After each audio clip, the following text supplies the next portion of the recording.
বিসমিল্লাহির রহমানির রহিম। পরিবেশনায় ও পরিচালনায় দিক দিগন্ত। আমরা কি এখানে বলাটা আছে, ওই যে ওইটা আছে, হাতা ওই যে ওইটা, তুমি আবার এই হাতা দেখাচ্ছ আর হাতা নেই তোমার।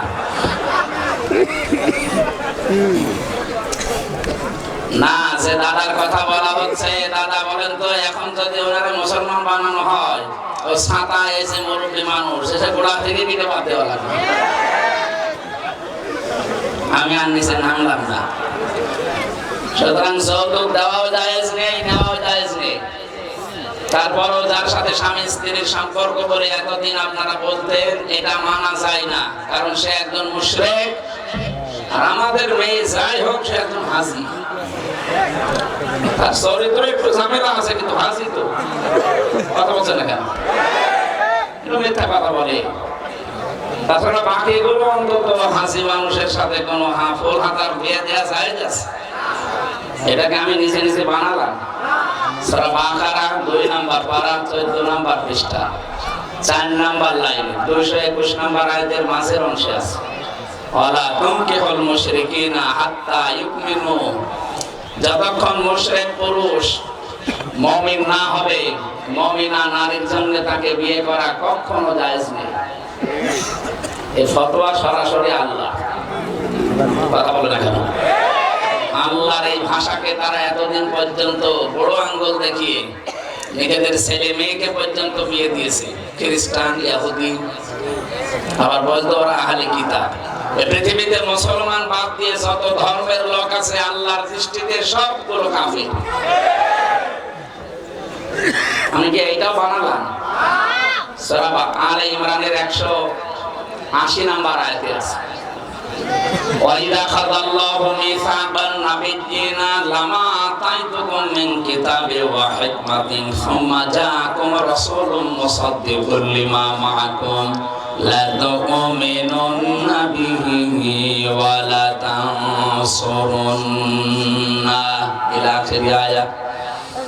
সূরা আলে ইমরানের 3 নম্বর পারা 19 নম্বর পৃষ্ঠা 9 নম্বর লাইনে আছে, রব্বুল আলামিন বলেন, যত নবী আমি পাঠিয়েছি দুনিয়ায়, প্রতিটি নবীর কাছে এই অঙ্গীকার দিয়েছিলাম যে তোমাদের সাথে যে কিতাব আমি দিলাম, যে হিকমত তোমাদেরকে দিয়েছি, তোমাদের পরবর্তীতে একজন রাসূল আসবে, সে তোমাদের এইগুলো স্বীকৃতি দেবে। সুতরাং তোমাদের জামানায় যদি কেউ তাকে পেয়ে যায়, লা তু'মিনুন্না বিহি ওয়া লা তানসুরুন্না। লামে তাকিদ নুনে সাকিলা। এত শক্ত শব্দ আল্লাহ দিয়েছেন, কিয়ামত পর্যন্ত আয়াতটা কোরআনে থাকবে। কিয়ামত পর্যন্ত যদি মুসা নবীও আসে, হযরতে ঈসা নবীও আসে, তাদের আর নবী হয়ে আসার সুযোগ নেই, তারা হবে মুহাম্মদুর রাসূলুল্লাহর উম্মত। আর ওই জামানায় যদি নবী চলে আসতেন, অবশ্যই তার প্রতি ঈমান আনা এবং তাকে সাহায্য করা। তোমরা কি কথা মেনে নিলে? যত নবী আল্লাহ দুনিয়ায় পাঠালেন, প্রতিটি নবী বলেছে ক্বালু আকরারনা, আমরা মেনে নিয়েছি। সুতরাং আয়াত অনুযায়ী প্রমাণ হয় যে পৃথিবীতে বিশ্ব নবীর নবুয়ত যেদিন তিনি পেয়েছেন, ওই দিন থেকে শুরু করে যতদিন এই দুনিয়া ধ্বংস না হবে, ততদিন যারা আছে অন্য ধর্মের নাম নিয়ে তারা কাফের। কি 4,500 ধর্ম এখন দুনিয়ায়, 257টা রাষ্ট্র আছে এই পৃথিবীর ময়দানে। এখন 195টা জাতিসংঘের আন্ডারে আছে, বাকিগুলো এখন সদস্য হতে পারেনি। যত রকমের জাতি, ধর্ম, বর্ণ আছে, সব এখন এক বাক্যে বলা লাগবে যে আমি মুহাম্মদুর রাসূলুল্লাহর উম্মত। কেউ যদি মুসা নবী, ঈসা নবী, দাউদ নবী, সুলাইমান নবী, এমনকি আদম নবীর উম্মত কেউ দাবি করে, সে কাফের। এখানে যারা এতদিন চালিয়েছেন যে আমার ছেলে বিয়ে হয়েছে খ্রিস্টান, ইহুদি, এটা আহলে কিতাব, আপনি মিথ্যাবাদী। তাহলে কোরআনের আয়াত কেটে বাদ দেওয়া লাগবে। এই কথা বলছেন? এখান থেকে আপনারা কি নেবেন? এ জামানায় আমরা যারা আছি কোরআন শরীফের ভেতরে দেখবেন আল্লাহ প্রতিটি অক্ষর দিয়ে আমার নবীর হয় সম্মান মর্যাদা উপরে তুলে দিয়েছেন। আলিফ দিয়ে পরিচয় দিয়েছেন আহমদ, আহমদ মানে প্রশংসিত। বা দিয়ে আল্লাহ জানাতে চেয়েছেন আমার নবী বাশীর, তিনি সুসংবাদদাতা। তা দিয়ে আল্লাহ পাক জানিয়েছেন আমার নবী মুত্তাকি, তিনি সংযম অবলম্বনকারী। সা দিয়ে তিনি জানিয়েছেন আমার নবী মুদ্দাসসির, তিনি কম্বলওয়ালা। জিম দিয়ে আল্লাহ পাক বলেন আমার নবী জামিল, সবচাইতে সুন্দর। হা দিয়ে আল্লাহ পাক বলেন আমার নবী হামিম, অন্তরঙ্গ বন্ধু। খা দিয়ে জানিয়েছেন খাতামান নবিয়্যিন, শেষ নবী। এভাবে করতে করতে একেবারে শেষ করে দেখবেন ইয়া আল্লাহ নিজেই ডাক দিয়েছেন নবীকে ইয়াসিন। ইয়া মানে হে, সিন মানে সাজ্জেদ, সাজ্জেদ মানে নেতা। আপনি এবার রাজনীতির গন্ধ খুঁজতে যাবেন না, আল্লাহ নিজের ঘোষণা দেওয়া নেতা। আল্লাহ বলেন একমাত্র নেতৃত্বের গুণাবলী দিয়ে পাঠিয়েছি আমার নবীকে, যেহেতু কিয়ামত পর্যন্ত উনি থাকবেন না। ওনার আদর্শ যারা দুনিয়ায় মেনে চলবে তারাই কেবল নেতৃত্ব দিতে পারে। ইয়াসিন এই শব্দ দ্বারা ব্যাখ্যায় পাওয়া যায় কিয়ামত পর্যন্ত নবী থাকবেন না ঠিক, কিন্তু তার আদর্শ যারা মানবে তারা নেতা হওয়ার কোয়ালিটি পাবে। নবীজির আদর্শ যাদের ভেতরে নেই ও নেতা হতে পারবে না, কারণ এটা গুরুত্বপূর্ণ একটা পাঠ। আপনি নবীর আদর্শ না পেলে জনগণের দায়িত্ব পেলে আপনি ঠিক থাকতে পারবেন না। বিশ্ব নবী যেদিন হিজরত করবেন, হযরতে আলী রাদিয়াল্লাহু তাআলা আনহুকে ডাক দিলেন, আলী আল্লাহর আদেশ এসেছে আমি এই মুহূর্তে চলে যাব। কিন্তু ওই যে টোপলাগুলো দেখতে পাও ঘরের ভেতরে, এগুলো সব ওই কাফেরদের। তারা নিজেদের নেতাকে, বাবাকে, মাকে বিশ্বাস করে না, এগুলো আমার কাছে রেখে গেছে আল আমিন, আস-সাদিক এই নামের কারণে। আমাকে আমানতদার ভাবে। নিজেদের বউকে বিশ্বাস করে না, নিজের মাকে বিশ্বাস করে না। দেখো আমার ঘরের ভেতরে টোপলা বেঁধে নাম লিখে গেছে, আমি তো চলে যাব। এগুলো যদি নিয়ে চলে যাই তাহলে আমার আল আমিন নামের কলঙ্ক হবে। এর পাচ্ছেন কি বলছি? এগুলো আমার আল আমিন নামের কলঙ্ক হয়ে যাবে। তোমাকে আমি আদেশ দিয়ে গেলাম 3 দিন পরে তুমি আমার সাথে মদিনায় দেখা করবা। এই 3 দিনের ভেতরে সকালে এসে যখন ওরা আমাকে না পাবে, আমার বিছানায় তোমারে পাবে। যখনই পাবে এক কাজ করবা, নাম লেখা দেখে দেখে তার হাতে মালটা পৌঁছিয়ে দেবে। এটা আমানতের দায়িত্ব। যদি কেউ পালন না করে সে কিন্তু মুনাফিক হয়ে মরবে। বাংলাদেশে যারা দায়িত্বে থাকে, বিশেষ করে যারা নেতা বলে দাবি করে, এরা যদি এই সেন্স নিয়ে চলতো, আল্লাহর কসম মাওলানা মতিউর রহমান নিজামী, আলী হাসান মুজাহিদের মতো সায়রানা দুর্নীতি পাওয়া যেত না। এক একজনের ফেরেশতা দেখতে পাচ্ছেন, দরবেশের মতো মানুষ ৩৬,০০০ কোটি টাকা ওই সবাই করা দরকার। শয়তান দাড়ি টুপির বর্ণনা করে ফেলেছে। সারা দুনিয়ার মানুষরা দেখতে মনে করতো যে কি দরবেশ, নামই পাল্টিয়ে গিয়েছিল। এদেশে ওর নাম যে সালমান এফ রহমান, অনেকে জানতোই না, নাম বললে চিন্তা দরবেশ।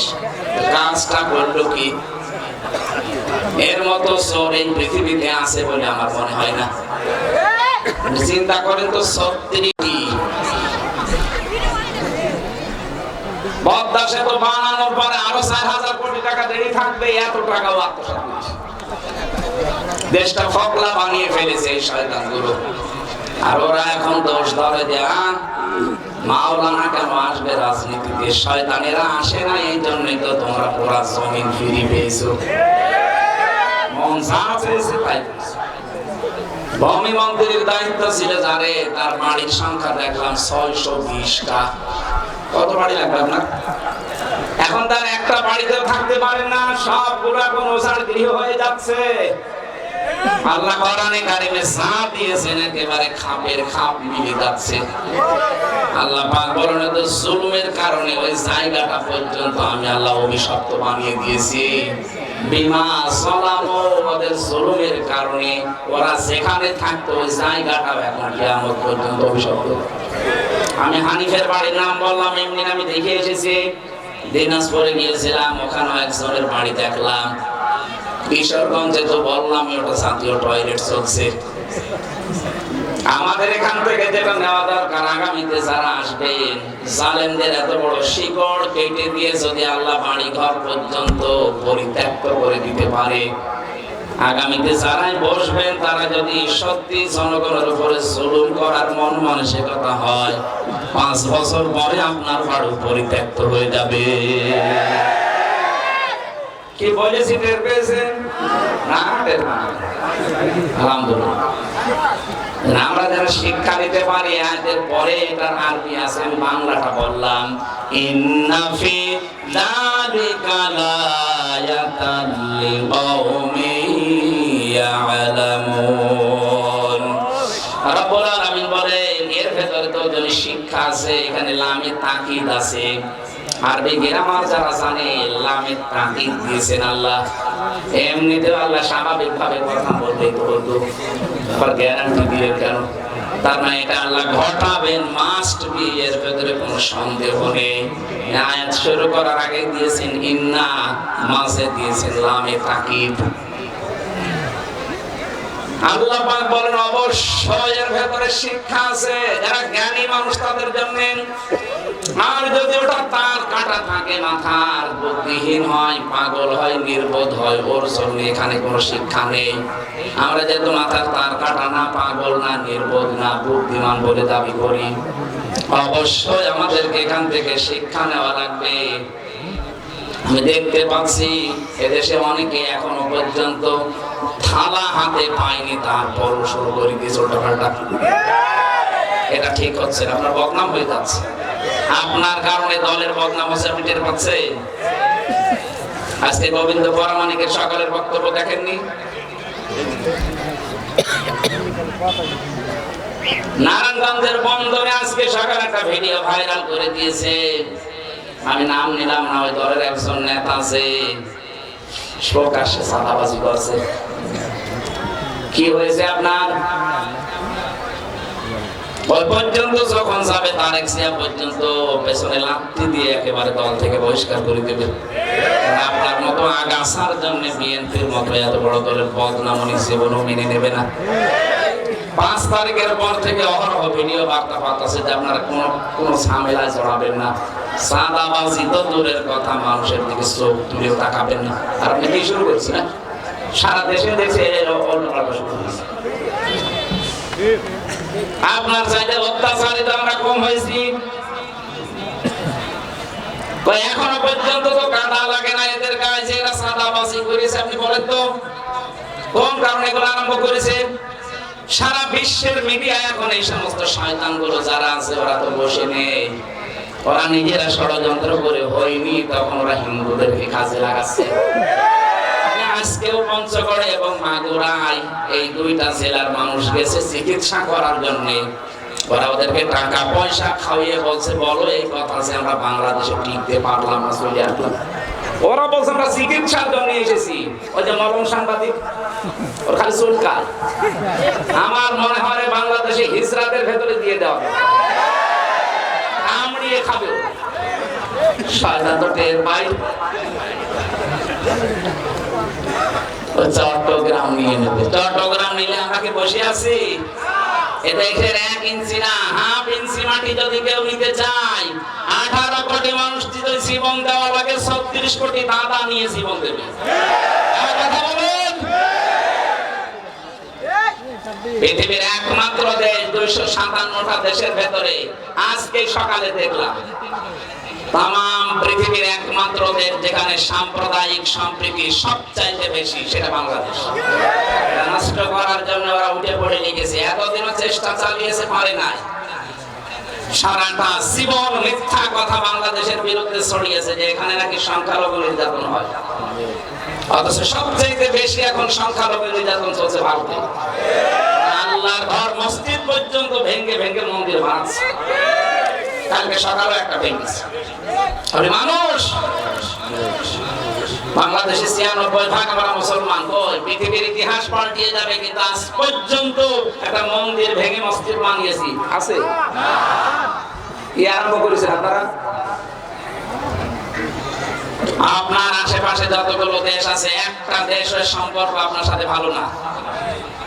ভারতের পাকিস্তানের বর্ডারে মার খায়, চীনের বর্ডারে মার খায়, নেপালের বর্ডারে মার খায়, আফগানের সাথে একটা সিগন বর্ডার আছে ওখানেও মার খায়, ভুটানের বর্ডারে মার খায়, মায়ানমারে মার খায়। এতদিন এই লেজুড় ভিত্তির কারণে আমাদেরকেও মার, এখন তো আর সাহস পাচ্ছে না।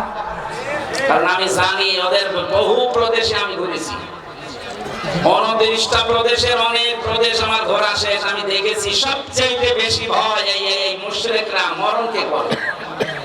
এত ভয় মরণের ওদের। কোরআনে কারিমে আল্লাহ দিয়েছে, ওয়ালা তাজিদান্নাহুম আহরাসান নাস আলা হায়াতি ওয়া মিনাল্লাযিনা আশরাকু। হে নবী, অবশ্যই আপনি দেখতে পাবেন জীবনের প্রতি সবচেয়ে বেশি মায়া মুশরিকদের। এজন্য ওদেরকে যদি কোনো কায়দায় এই বলে যাবে, কিন্তু ও আপনাকে বাপ বলবে না, বাপের বাপ বলবে। খালি যে চাওয়া বন্ধ করে দিয়েছে, একটু মরণের ছোঁয়া পেয়েছে, এখন বলছে আমরা তো পেশা বন্ধ করিনি। গতকালকে ফ্রান্সে সিদ্ধান্ত নিয়েছে যদি বাস্তবায়ন জানুয়ারির 20 তারিখে শপথ নেওয়ার পরে করে, মোদির মাথায় আগুন ধরে দেবে। 16 লাখ ভারতীয়কে আমেরিকা থেকে ফেরত পাঠিয়ে দেবে। টের পাচ্ছেন? এদিকে বাংলার বিভিন্ন বর্ডারে ওদের পেঁয়াজ আলু সব পচা আরম্ভ হয়ে গেছে। আহ্বান জানাবো, এই দেশে যারা দায়িত্বে এখন আছেন, দরকার হয় বাংলার 18 কোটি মানুষের কাছে 2 টাকা 5 টাকা করে কালেকশন করেন। এই টাকা দিয়ে বাংলার 8টা বিভাগে আন্তর্জাতিক মানের হাসপাতাল বানান। ওদের দেশে যাওয়ার কোনো দরকার নেই। ব্যবসা বাণিজ্য যা আছে সব পাকিস্তানের সাথে, চীনের সাথে, তুরস্কের সাথে আরম্ভ করেন। আশপাশের যতগুলো দেশ সবগুলো যদি ভারত ছাড়া চলতে পারে, বাংলাদেশ চলবে, কোনো ব্যাপার না। 2 দিন পরে দেখবেন খালু বাপ চাচা যা আছে দুলাভাই পর্যন্ত ডাকবে। আমি মিশে দেখেছি তো, এই জন্য বললাম। আর কোরআনেও আছে ওইটা, সূরা বাকারা। প্রতিবেশী একটা পেয়েছি, কপাল খারাপ আমাদের, একটা জঘন্য চরিত্রের প্রতিবেশীরা, মানুষ নামে কলঙ্ক। এতদিন চেষ্টা চালিয়ে পারে নাই, এখন আবার উস্কানি দিচ্ছে হিন্দুদেরকে বিভিন্ন কায়দায়। সম্মানিত হিন্দু ভাই এবং বোনেরা, কোন উস্কানিতে পা দেওয়া যাবে না, তাহলে কিন্তু গোপালগঞ্জের মতো পেছনে লাল হয়ে যাবে। দেখেছেন ওদের পেছনে অবস্থা? এমন পিটানো পিটিয়েছিল আর্মিতে। ওই কয়েকদিন শুনলাম গোপালগঞ্জ থেকে ঢাকা আসলে, বসে আসলে 300 টাকা, দাঁড়িয়ে আসলে 1000 টাকা। আর আপনার তো বগুড়ার মানুষ, টার্গেট ছিল বাংলাদেশে যাদের উপরে, তারা এই বগুড়ার 100। এই কথা বলেন না কেন? জালেমদের যতগুলো জেলা টার্গেট ছিল, তার ভেতরে 1 নম্বরে ছিল সাতক্ষীরা, 2 নম্বরে চাঁপাইনবাবগঞ্জ, 3 নম্বরে বগুড়া। কারণ আমি রিমান্ডে এগুলো শুনতাম, ওই শয়তানরা বলতো যে এই জেলাগুলো আমরা রাখবো। বুলডোজার দিয়ে বাড়ি ঘর সব সাতক্ষীরা, চাঁপাইনবাবগঞ্জের শিবগঞ্জ, খানসাটে যান সব ভেঙে দিয়েছে। আল্লাহ আবার তাদেরকে মাজা খাড়া করে দিয়েছেন, দাঁড়াচ্ছে তারা। কিন্তু জালেমরা কই, ওদের বাড়ি ঘরের এখন নিশ্চিহ্ন। পরিচয় দেবে যে আমি এই বাড়ির মালিক, সেই অবস্থা এখন আর নেই। আমরা আর চাই করি ভাই, আমরা যেন জুলুম না করি। আমি হাতে পায়ে ধরে বলছি, আপনার থামেন। এইগুলো সব রেকর্ড হয়ে সারা বিশ্বে যায় আপনার এই কর্মকাণ্ডগুলো। তখন বিশ্বের মোড়ল যারা, তারা একটু সুযোগ পায়। র্যাবের যে ডিসি এখন প্রধান দায়িত্বে আছে, উনি কয়েকদিন আগে ঘোষণা দিয়েছে, এতদিন পর্যন্ত যে জঙ্গির নাটক সাজিয়েছিল একটাও সত্য না, সবগুলো ওই মনিরদের নাটক, আসাদের নাটক এগুলো। আর আমি নিজে তো দেখে এসেছি মাঠের নিচে, সবগুলো নাটক।